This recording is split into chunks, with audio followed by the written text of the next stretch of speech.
Hello नमस्कार good morning सुप्रभात मेरे दोस्तों।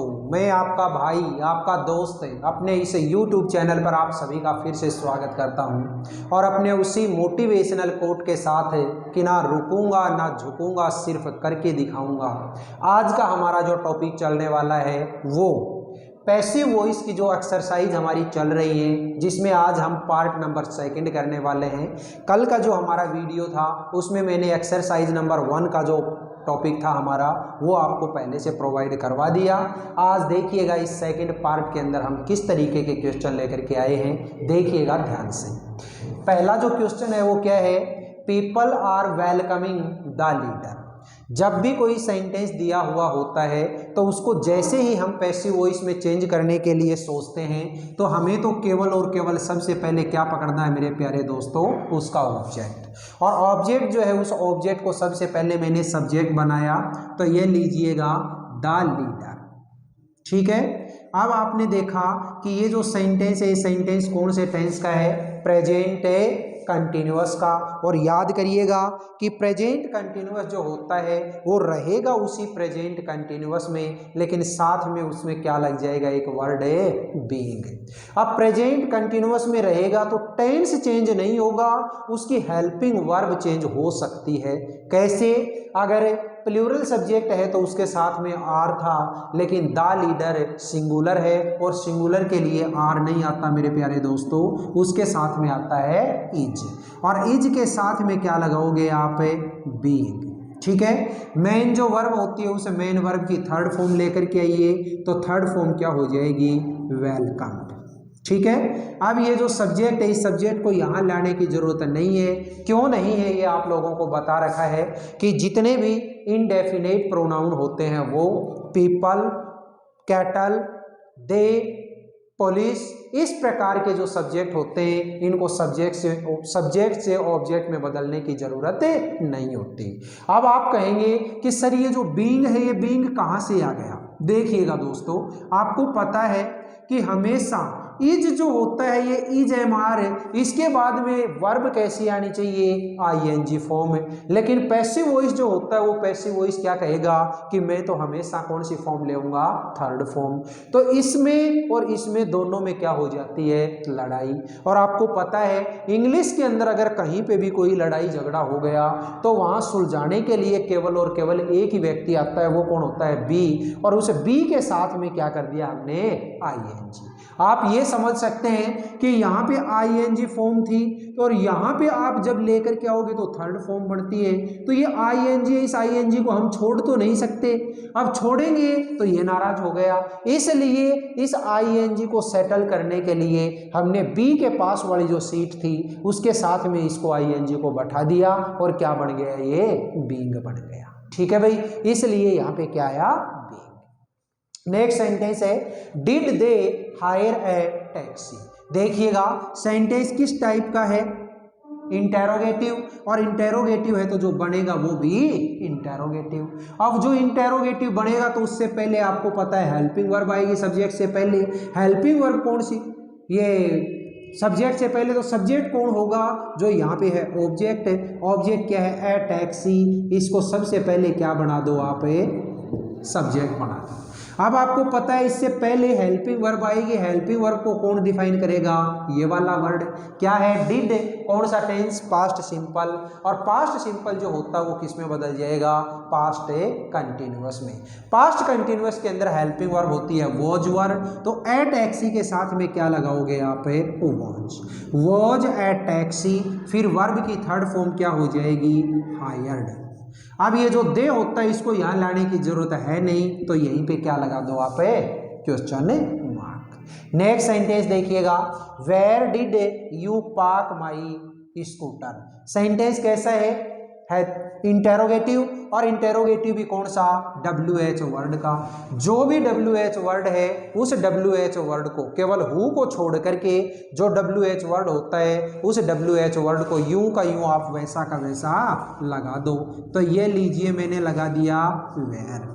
अब इसके बाद में आपको पता है इससे आगे का जो ये सेंटेंस बचा है ये सेंटेंस अभी भी इंटेरोगेटिव है। और इंटेरोगेटिव है तो जो बनेगा वो भी इंटेरोगेटिव, यानी सबसे पहले पहले हेल्पिंग वर्ब आएगी। अब हेल्पिंग वर्ब आएगी तो उसके लिए हमें सब्जेक्ट की जरूरत पड़ेगी। सब्जेक्ट क्या है यहाँ पे, माई स्कूटर। तो ये लीजिए मैंने इसको सब्जेक्ट बनाया माई स्कूटर। अब ये माई स्कूटर सिंगुलर है तो सिंगुलर के लिए क्या लगेगा, डिड। देखिए वॉज वर्ब में चेंज होगा तो क्या लगाऊंगा, सबसे पहले was. Where was my scooter, main verb की थर्ड फॉर्म है पार्क्ड। बाय सब्जेक्ट को यहां लेके आओगे तो यू, और लास्ट में क्वेश्चन मार्क। नेक्स्ट सेंटेंस देखिएगा, people take tea in the morning. इस सेंटेंस का जो ऑब्जेक्ट है वो ऑब्जेक्ट क्या है प्यारे दोस्तों, टी। सब्जेक्ट बना दो, ये लीजिए टी। टेंस कौन सा है, देखिए टेक वर्ब की फर्स्ट फॉर्म, कौन सा टेंस है, present simple, will be changed into present continuous. और प्रेजेंट कंटिन्यूअस में टी के साथ में क्या लगाओगे आप, इज। ठीक है, मेन वर्ब की थर्ड फॉर्म, तो टेक की थर्ड फॉर्म क्या हो जाएगी, टेकन। फिर इसके बाद में जो कुछ बचा हुआ है सेंटेंस का पार्ट है उसको यूं का यूं पुट कर दो, इन द मॉर्निंग। इस सब्जेक्ट को यहाँ लाने की जरूरत है नहीं, क्यों, जो बात मैंने अभी ऊपर वाले सेंटेंस में बताई थी वही रीजन है। नेक्स्ट देखिएगा, our army has defeated the enemy. देखिए ऑब्जेक्ट क्या है, द एनिमी। सब्जेक्ट बना दिया द एनिमी। कौन सा टेंस है, हैज। हैज है वो कौन सा tense, present perfect, will be changed into present perfect continuous. तो यानी एनिमी के साथ में क्या लगाओगे, हैज बीन। मेन वर्ब की थर्ड फॉर्म ऑलरेडी दे रखी है, यूं की यूं लगा दो, डिफीटेड।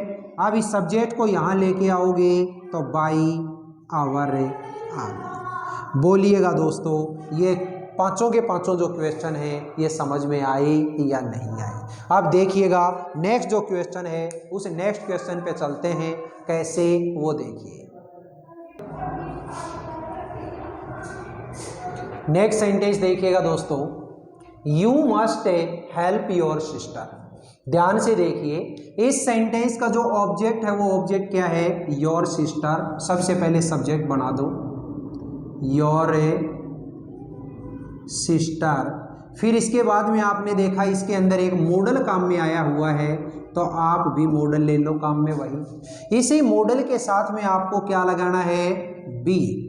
फिर मेन जो वर्ब आती है, इस मेन वर्ब की कैसी फॉर्म है, third form helped bye you. ठीक है, your sister must be helped bye you. अब बहुत सारे स्टूडेंट ये बोलते हैं सर ये जो बी है ये बी कहाँ से आया। भाई कोई ना कोई हर एक वर्ड जो यहाँ पे काम में आ रखा है उस हर एक वर्ड का यहाँ पे आने का कोई रीजन जरूर है। तो बी जो है ये बी यहाँ पे क्यों आया, इसका कारण सुनिएगा। आपको पता है मस्ट जो है ये मस्ट अपने आप में क्या है, मॉडल। और मॉडल जो भी होते हैं वो मॉडल हमेशा कहता है कि मेरे बाद में तो हमेशा कैसी फॉर्म आनी चाहिए, फर्स्ट फॉर्म आनी चाहिए, जैसा कि ऊपर वाले सेंटेंस में दे रखा है। लेकिन पैसिव वॉइस कहता है कि मेरे साथ तो हमेशा थर्ड फॉर्म आनी चाहिए। तो ये लो इस मॉडल में और इस थर्ड फॉर्म में आपस में हो गई लड़ाई। और अभी थोड़ी देर पहले मैंने बताया था कि इंग्लिश के अंदर अगर कहीं पे भी लड़ाई हो गई तो उसको सुलझाने के लिए केवल एक ही आदमी का ऐसा जिगरा है जो बीच में आएगा, और वो कौन है, बी। तो ये बी यहाँ पे आकर के बैठ गया।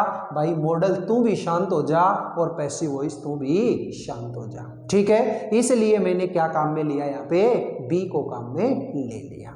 अगला सेंटेंस देखिएगा, they are building a new public library. Object क्या है इस सेंटेंस का, ए न्यू पब्लिक लाइब्रेरी। यूं के यूं इस फ्रेज को यहाँ पे क्या बना दो, सब्जेक्ट बना दो। ये लीजिए ए न्यू पब्लिक लाइब्रेरी। अब आपने देखा सेंटेंस कौन से टेंस का है, देखिएगा आर प्रेजेंट कंटिन्यूअस रहेगा उसी टेंस के अंदर है, लेकिन हेल्पिंग वर्ब चेंज हो सकती है। तो यहाँ पे दे के साथ में आर था, लेकिन ए न्यू पब्लिक लाइब्रेरी सिंगुलर है और सिंगुलर के लिए क्या लगाओगे, इज। साथ में क्या लगेगा, बीइंग। सर बीइंग कहाँ से आया? क्योंकि यहाँ पे आईएनजी फॉर्म दे रखी है। इस आईएनजी को एडजस्ट करने के लिए हमें क्या काम में लेना पड़ता है? बीइंग काम में लेना पड़ता है। मेन जो वर्ब है उस मेन वर्ब की थर्ड फॉर्म, तो थर्ड फॉर्म क्या हो जाएगी? ब्यूल्ट। ठीक है, अब उस दे को यहाँ लाने की जरूरत नहीं है। क्यों नहीं लाना है वो आपको पता है। नेक्स्ट सेंटेंस देखिए, an earthquake destroyed the whole town in Gujarat. देखिए, चाहो तो आप इस पूरी की पूरी फ्रेज को यहाँ से लेके और यहाँ तक आप इसको ऑब्जेक्ट मान सकते हो, और चाहो तो आप ये इतना वाला जो पार्ट है इसको आप ऑब्जेक्ट मान सकते हो। The whole town in Gujarat, जो भी आपको अच्छा लगे उसको आप ऑब्जेक्ट मान लेना। चलो मैंने ले लिया the whole town in Gujarat. ठीक है, आपने देखा टेंस कौन सा है? देखिए, मेन वर्ब की सेकंड फॉर्म कौन सा टेंस है? Past simple. किस में बदल जाएगा? वॉज वर्ब में, तो ये लगाया मैंने वॉज। मेन वर्ब की third form destroyed by an earthquake. समझ में आई बात?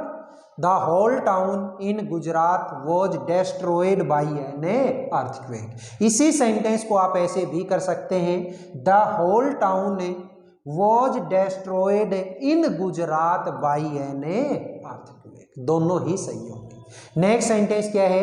Nobody can solve your problem. तो देखिए, ऑब्जेक्ट क्या है? योर प्रॉब्लम, तो ये लिखा मैंने योर प्रॉब्लम। फिर आपने देखा क्या मॉडल काम में आया है? कैन, यू का यू मैंने काम में ले लिया। यहां एक चीज सोचने लायक है, सेंटेंस है, इस सेंटेंस के अंदर क्या दे रखा है? नोबडी। मतलब क्या हुआ? Nobody can solve your problem. तुम्हारी प्रॉब्लम को कोई सोल्व नहीं कर सकता। नहीं कर सकता इसका मतलब कैन के साथ में आपको क्या लगाना है? नोट। तो ये लीजिए कैन नोट। और मॉडल का क्वेश्चन है तो उसमें साथ में क्या लगाओगे? बी। ये लगा दिया मैंने बी। मेन वर्ब की थर्ड फॉर्म, तो ये लीजिए sold. Your problem can not be sold. इस नोबडी को यहां लाने की जरूरत नहीं है। क्यों? क्योंकि ये अपने आप में क्या है? एक इनडेफिनेट प्रोनाउन है, और इनडेफिनेट प्रोनाउन को सब्जेक्ट से ऑब्जेक्ट में बदलने की जरूरत नहीं होती। नेक्स्ट सेंटेंस है, the doctor is going to operate upon the patient. तो देखिएगा, इस सेंटेंस का ऑब्जेक्ट क्या है? The patient. सब्जेक्ट बना दो, ये लीजिए द पेशेंट। किसका सेंटेंस है ये? इज गोइंग टू का। तो गोइंग टू वाले जो सेंटेंस होते हैं उसमें going to as it is आता है। यहाँ पे डॉक्टर सिंगुलर था, इसके लिए इज। यहाँ पे पेशेंट भी सिंगुलर है, तो इसके लिए भी इज। सेम टू सेम लगा दो, इज गोइंग टू। टू के बाद में अपनी तरफ से क्या लगाना है? बी। क्यों लगाना है? जो मैंने अभी यहाँ पे बात बताई। कैसे? टू जो होता है, इस टू के बाद में आती है हमेशा वर्ब की फर्स्ट फॉर्म। और ये जो टॉपिक होता है, टॉपिक कौन सा? इन्फिनिटिव। इन्फिनिटिव का जो टॉपिक है उसमें आपने देखा होगा कि टू के साथ में हमेशा वर्ब की फर्स्ट फॉर्म आती है। लेकिन हम जब पैसिव वॉइस में चेंज कर रहे हैं तो पैसिव वॉइस कह रहा है कि कौन सी फॉर्म लेऊंगा? Third form. इसलिए इस थर्ड फॉर्म और टू के बीच में वही लड़ाई, और लड़ाई को सुलझाने के लिए आए बी। ठीक है, तो ये लीजिए ऑपरेटेड। साथ में क्या लगा हुआ है? अपॉन। आप भी लगा दो। अब इस सब्जेक्ट को द डॉक्टर है, इसको यहां लाने की जरूरत नहीं है। क्यों नहीं है? क्योंकि ऐसी जो चीजें होती हैं ये तो कॉमन सेंस की चीजें हैं। किस चीज का जिक्र हो रहा है? पेशेंट के ऑपरेशन का जिक्र हो रहा है, और पेशेंट का ऑपरेशन आप या मैं तो करेंगे नहीं। ठीक है, कौन करेगा? डॉक्टर करेगा। तो ये तो केवल और केवल अपने कॉमन सेंस की बात है कि ऑपरेशन करेगा वो केवल डॉक्टर। तो इसलिए इस डॉक्टर को यहाँ शो करने करने की ज़रूरत नहीं है। इतना सेंटेंस आप कर दोगे, the patient is going to be operated upon, जो कि बिल्कुल एकदम 101% सही होगा। बताइएगा दोस्तों, इस पैसिव वॉइस के जितने भी टॉपिक हैं जो अपने इस डेस वर्क के अंदर दे रखे थे, वो सारे के सारे मैंने एक वीडियो के अंदर दोबारा से आप लोगों को प्रोवाइड करवा दिए हैं। मैं आशा करता हूं आप इन सारे के सारे वीडियोज को, इन सारे के सारी एक्सरसाइजेज को अपने हाथ से सोल्व करके देखेंगे, और जब आपने एक या दो बार इनको खुद से सोल्व करके देख लिया, मैं गारंटी दे दूंगा कि आपका एक सिंगल क्वेश्चन भी आपकी एग्जाम के अंदर गलत नहीं होगा। दोस्तों, अगर ये वीडियो आपको पसंद आए तो वीडियो को ज़्यादा से ज़्यादा लाइक करें, शेयर करें, कमेंट बॉक्स में कमेंट जरूर करें, और अपने इस चैनल को अगर आपने अभी तक सब्सक्राइब नहीं किया है तो चैनल को जरूर सब्सक्राइब कर लें। और ऐसे मेरे बहन भाई जो अपने इस पिलानी क्षेत्र के आसपास रहने वाले हैं, उनके लिए हमारा ऑफलाइन ट्यूशन सेंटर है, जो कि life line tuition centre Pilani के हीरो एजेंसी के जस्ट सामने है, वहाँ पे आप कांटेक्ट कर सकते हैं। दोस्तों, फिर मिलेंगे अपन अगले वीडियो में, तब तक के लिए आप हंसते रहिए, मुस्कुराते रहिए, और बहुत आनंद के साथ में अपने इन वीडियोज़ को देखते रहिएगा। All the best, see you again next time.